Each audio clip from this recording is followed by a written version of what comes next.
இஃப்தார் போனது பல்வேறு விமர்சனங்களை பாசிட்டிவ் நெகட்டிவ் ரெண்டுமே வந்து இப்போ பாடி கார்டோட போய் இஃப்தாரில் கலந்துட்டு அவர் தொழுகை நடத்தினார் அப்படின்ற ஒரு பக்கம் அவர் வந்து இஸ்லாமிய தொழில் போகிறார் இல்லை இல்லை அதாவது அவங்கவுங்களுடைய முடிவு.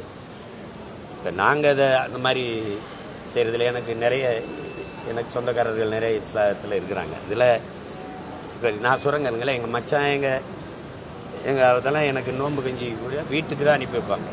அவங்களுக்கு தெரியும் நான் அந்த ஒரு நாள் தொப்பியை போட்டு நான் வேடம் போடுறது அது இல்லை. உங்களுக்கு ஒரு நாள் இஸ்லாமே இல்லை.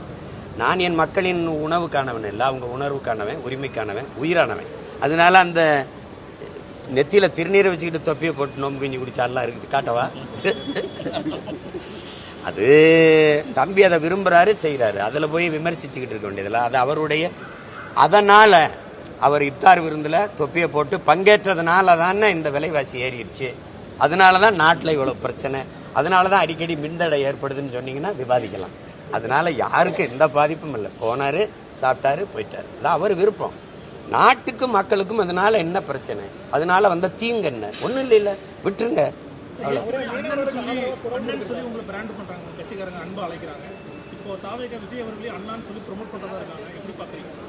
அது அண்ணா எத்தனை அண்ணா இருக்கலாம். எனக்கு இல்லை, கோடிக்கணக்கான அண்ணா இருக்காங்க, நிறைய பேர். இப்போ நீங்கள் அது வருதுல எங்களில் வந்து எங்கள் கட்சியில் என்ன எங்களுக்கு முறைன்னா, எங்கள் தலைவர் இருக்கார் பாருங்க. எங்கள் தலைவர் வந்து எல்லாருமே தம்பின்னு சொல்லுவாங்க. வயசில் சின்னவங்களும் சரி பெரியவங்களும் சரி தம்பின்னு சொல்லுவாங்க. எங்கள் இதில் வந்து வயசில் என்னை விட பெரியவங்களும் என்னை அண்ணான்னு தான் கூப்பிடுவாங்க. அதிலும் பஞ்சாப்லாம் 85 வயசு 70 வயசு 75 வயசு பெரியவங்கெல்லாம் சீமானான்னு தான் கூப்பிடுவாங்க. சீக்கியர்கள் எல்லாம் சீமானான்னு. அது ஒரு அன்பின் மிகுதியால் வர்ற சொல். அதுக்கு வயசோ இதெல்லாம் கிடையாது.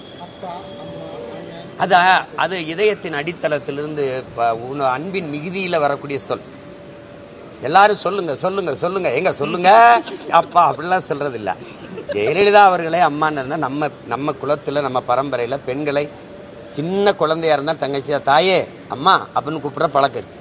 அவங்க வரும்போது அவங்கள எடுத்தவுடனே யாரும் அம்மான்னு கூப்பிடல, செல்வின்னு தான் அழைச்சாங்க. ஒரு காலகட்டத்தில் அவங்க வயதாக அவங்க பெரியவங்களாக எல்லாரும் அம்மானு பாசத்தில் கூப்பிடுறது அதாயிடுச்சு. இப்போ அதை போய் அதே மாதிரி சொல்லியிருக்க வேண்டியதில்லை. எல்லாரும் அப்பான்னு கூப்பிடு தாத்தான்னு கூப்பிடலாம் சொல்லிட்டு இருக்க வேண்டியது. அன்பின் மிகுதியில் யாரையும் கூப்பிடலாம். இப்போ எனக்கு வந்து நான் நிறைய பேர் அப்பான்னு தான் கூப்பிடுவேன். சீமானுக்கு எத்தனை அப்பாலாம்? அறிவை புகட்டிய ஒவ்வொருவனும், எனக்கு ஞானத்தை கற்பித்த ஒவ்வொருவனும் எனக்கு அப்பா தான். எனக்கு கற்பிக்கிற ஒருத்தரிடம் ஒன்றை கற்றுக்கொள்ளோம்னா அப்பா தான், இல்லை ஆசிரியன் தான், வழிகாட்டி தான். அதனால் அதை போய் இப்போ முருகன் வந்து என்னை பெற்றவரா? அப்பா முருகா காண வேண்டியதாங்கிறான். சிவனே அப்பனேங்கிறான். அதெல்லாம் வந்து அது எப்படி எடுத்துக்கிறது? பாசத்தில் ஒரு பக்தியினுடைய ஈடுபாட்டின் மிகுதியில் வருகிற சொல். அதை போய் சொல்லிட்டு வேண்டியது.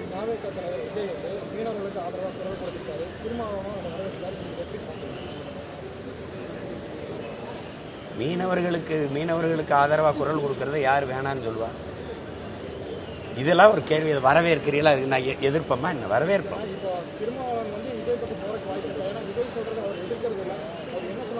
இல்லை நீங்கள் இன்னொரு கட்சி தலைமை என்ன முடிவெடுக்குங்கிறத என்கிட்ட கேட்கறது அது அவசியமற்றது.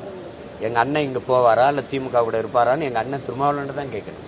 என் தம்பி இப்போ பேசுறதுல நாங்கள் நீண்ட காலமாக மீனவ சொந்தங்களுக்காக போராடுறோம். அதுக்காக 6 மாதம் நான் சிறையிலே இருந்தேன், உங்களுக்கு தெரியும். இப்போ தொடர்ச்சியாக பாதிக்க இன்னைக்கு வரைக்கும் கைது. இன்றும் ராமேஸ்வரத்தில் மீனவர்கள் போராட்டம். நாங்கள் 22ஆம் தேதி பெரிய கண்டன ஆர்ப்பாட்டத்தையும் வச்சுருக்கோம். தொடர் கைதை நீங்கள் வந்து தடுக்கணும் அப்படின்ட்டு. அதுக்கு ஆதரவாக ஒரு கூடுதலாக ஒரு வலிமையான குரல் வரும்போது வரவேற்க தான் செய்யணும். அதை போய் அதை ஏற்காமல் எப்படி எதிர்க்க முடியும்? அவருக்கு வந்து திமுக எதிராக ஓட்டுகளை வந்து ஒருங்கிணைக்கணும் அப்படின்னு சொல்லியிருக்காரு. அதை எப்படி பார்க்குறீங்க? அதை நான் வரவேற்கிறேன். அவர் ஒருங்கிணைச்சா அதில் நான் மகிழ்ச்சி அடைவேன். உங்களுடைய பங்கு என்னவா? என்னுடைய பங்கு இதில் முதன்மையான பங்காக இருக்கும். எல்லாரும் ஒன்றா நிற்பாங்க, நான் மட்டும் ஒன்றா தனியாக நிற்பேன்.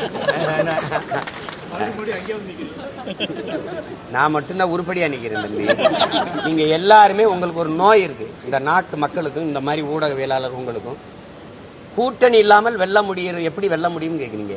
கொள்கை இல்லாமல் எப்படி வெல்ல முடியும்னு யாரையும் ஒருத்தர் கேட்கலையே. கூட்டணி இல்லாமல் வெல்ல முடியாதுங்கிறீங்க, கொள்கை இல்லாத வெல்ல முடியாதுன்னு நீங்கள் ஒருத்தர் கூட கேட்க மாட்டேங்கிறீங்களே. கொள்கை இல்லாமல் கூட்டணி இருந்தால் வென்றலாம். இந்த நிலையை நீங்க வரவேற்கிறீ அப்போ? இப்போ அண்மையில கட்சியிலிருந்து விலகின பல பேர் வந்து சொன்னது வந்து எங்களுடைய மனநிலையை புரிஞ்சுக்காம இருக்காரு அப்படின்ற ஒரு விஷயம். இந்த மனநிலை என்ன நீங்க சொல்லுங்க. மனநிலை என்ன? நீங்க ஒரு நடுநிலையில இருந்தா அந்த மனநிலை என்னன்னு சொல்லுங்க. தனியாவே தனிச்சுதான் நிற்பேன் அப்படின்றாங்க. கூட்டணி இருந்தா தான் வெற்றி பெற. அதுதான் இப்ப நீங்க போயிட்டீங்கல்ல, போய் கூட்டணியில் வச்சு போங்க. கூட்டணி வைக்கிறவங்களோட போய் சேர்ந்து நீங்க சட்டமன்றம் பாராளுமன்றத்துக்கு போய் சாதிங்க. முழு சுதந்திரம் அந்த கட்சியில் இருக்கு தம்பி. இங்க நிக்கிற எல்லாத்தையும் கேட்டு பாருங்க. இருக்கலாம், போகலாம். யாருக்கு கையில காலில் சங்கிலி போட்டு பூட்டி வைக்கல. முழு சுதந்திரம் இந்த கட்சியில் இருக்குது. நீங்க போகலாம், போய் சாதிச்சவங்களும் சொல்லுங்க. கூட்டணி வச்சு வென்று போய் சட்டசபைகளையும் பாராளுமன்றத்துக்குள்ளே இருந்தவர்கள் சாதிச்ச ஒன்றை சொல்லுங்க. நான் கூட்டணி வைக்கிறேன். கேட்டியல்ல, நீங்க கேட்டியல்ல, அண்ணன் பதில் சொன்னல. இப்ப நான் கேட்கறது சொல்லுங்க. கூட்டணியில உள்ள இருக்காங்கல்ல, கூட்டணி வச்சு வென்று போன சட்டமன்ற உறுப்பினர்கள் இல்ல பாராளுமன்ற உறுப்பினர்கள் சாதிச்ச ஒன்று சொல்ல. 39 நாடாளுமன்ற உறுப்பினர்கள் போன முறை, இந்த முறை 40 நாடாளுமன்ற உறுப்பினர் இந்த முறை. சரி, தகுதி சீரமைப்பு. இதை நாடாளுமன்றத்தில் நீங்க 40 உறுப்பினர்கள் வச்சிருக்கிறவங்க சண்டையை போட்டு நிறுத்தணுமா?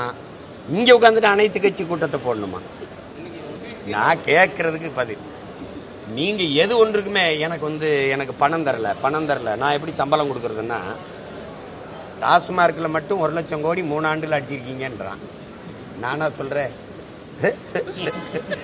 எதையாவது இது கக்குசு கழுவுறதுக்கு இங்க 450 கோடி அங்க ஏங்க? இதெல்லாம் ஒரு இந்த கக்குசிலே வச்சு புதைக்கணுங்க இவங்கள. ஐயா படிக்கும்போது ஏன்டா கக்குசு கழுவுற? சரி, கழுவியாவது விட்டியலாடா.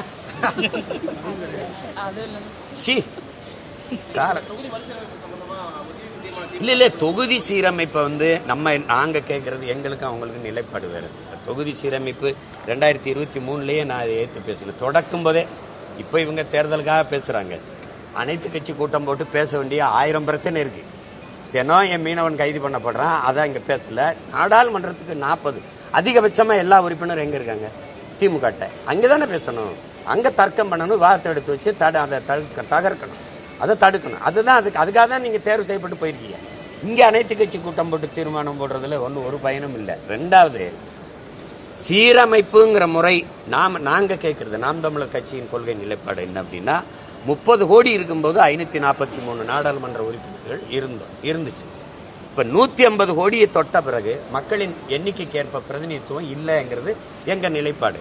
அப்ப 6 சட்டமன்றத்திற்கு ஒரு நாடாளுமன்றம் என்று இருப்பதை மாற்றி 3 சட்டமன்றங்களுக்கு ஒரு நாடாளுமன்றம் என்று கொண்டு வரும்போது உரிய பிரதிநிதித்துவம் முதன்மைத்துவம் இருக்குங்கிறது எங்களுடைய நிலைப்பாடு. அந்த சீரமைப்பை தான் நாங்க முன்மொழிகிறோம்.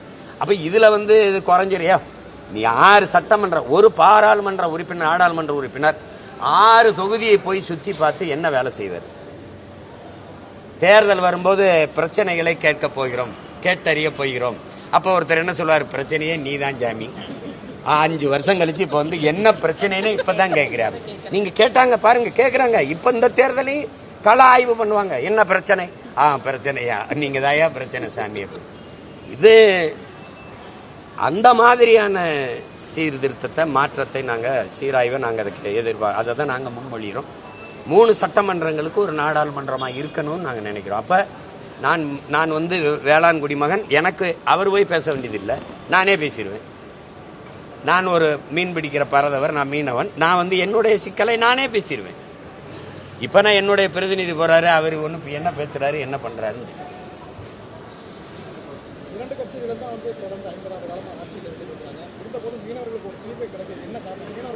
இந்த 2 கட்சிகளும் இருக்கிற வரை அது தீர்வு காணப்படாது. மேல இந்த காங்கிரஸ், பாரதிய ஜனதாவுக்கு தமிழ்நாட்டு மக்களினுடைய என்ன சொல்றது, உணர்வு, உரிமை, உயிர், இதை பற்றி கவலை இல்லை. அவங்களுடைய வாக்கு, வரி, இந்த நிலத்தின் வளம், இது 3 தான் இந்த பாரதிய ஜனதா காங்கிரஸின் குறி.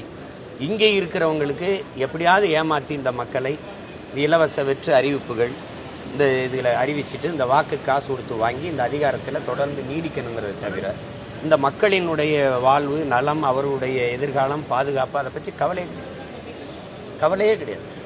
40 உறுப்பினர்களை வச்சிருக்கிறவங்க இந்த மீனவர் தொடர் கைதை கண்டித்து பேசுனது என்ன? எதை வச்சுட்டு இந்த மக்கள் எதை வச்சு வாக்கு செலுத்துறாங்க? தொடர்ந்து துன்பத்தை தருகிறவனுக்கு, நம்மளுக்கு அநீதி இழைக்கிற அந்த அதிகாரங்களுக்கே எப்படி நம்ம வலிமையை கொடுக்க முடியும்? திருப்பி வாக்கு செலுத்தி எப்படி அதிகாரத்தில் உட்கார வைக்க முடியும்? சொல்லுங்க. இது ஒரு தொடர் கதையாக இருக்குது. அதுக்கு ஒரு முற்று வைக்கணும். எல்லை தாண்டி வர்றாங்கிறது மட்டுமே காரணம் சொல்லுது இலங்கை அரசு. கேரள மீனவர்கள் எல்லை தாண்டி வருகிறார்களான்னு கேட்டால் அதுக்கு யாரும் பதில் சொல்ல மாட்டேங்கிறீங்க. எல்லை தாண்டி போகிறாங்களா இல்லையா? ஏன் அவனை கைது பண்ணுறதில்ல? இந்த கேள்விக்கு யார்கிட்ட பதில் இருக்கு? அப்போ நான் என்ன மீனவன்? பார்த்தீங்களா? இப்போ தெரியுதா? இப்போ என் அரசியலுக்கு வந்துட்டிய. நீயே என்னை ஒத்துக்கல இந்தியன்ட்டு. நீ பேச்சுக்கு சும்மா திராவிடம்பா. திராவிடர் யார்? ஆந்திராவில் வாழுகிறவர், கர்நாடகாவில் வாழுகிறவர், கேரளா வாழுகிறவர்லாம் ஆந்திரா, தெலுங்கு திராவிடர்னா. திராவிட சகோதரனை தொடர்ச்சியாக சிங்களம் கைது செய்கிறானே, இந்த திராவிட இனத்தை கொன்று குவிச்சானே, அப்போல்லாம் நீங்கள் குரல் எழுப்பவே இல்லையே. குஜராத்தில் ஒரு மீனவனை பாகிஸ்தான் கடற்படை ராணுவம் கைது செஞ்சிருச்சுன்னு இந்திய கடற்படை ராணுவம் விரட்டி போய் தடுத்து மீட்டு கொண்டு வருது. அப்படி ஒரு செயல் இந்த கடலுக்குள்ள எங்கள் மீனவர்கள் கைது செய்யப்படும் போது நடந்திருக்கிறார். அதே கடற்படை ராணுவம் நிற்குது இல்லை. ஏன்னா சாபவன் தமிழன்னா சகித்து கொள்ளலாம்ங்கிறது இவங்க நிலைமை. ஏன்னா அவனுக்கென்று இங்கே தலைவன் இல்லை. அவனுக்கு ஒன்றுனா துடிக்கிறதுக்கு இங்கே ஒரு அவன் சொந்த ரத்தம் இல்லை. அதனால இங்கே வர பிரச்சனை.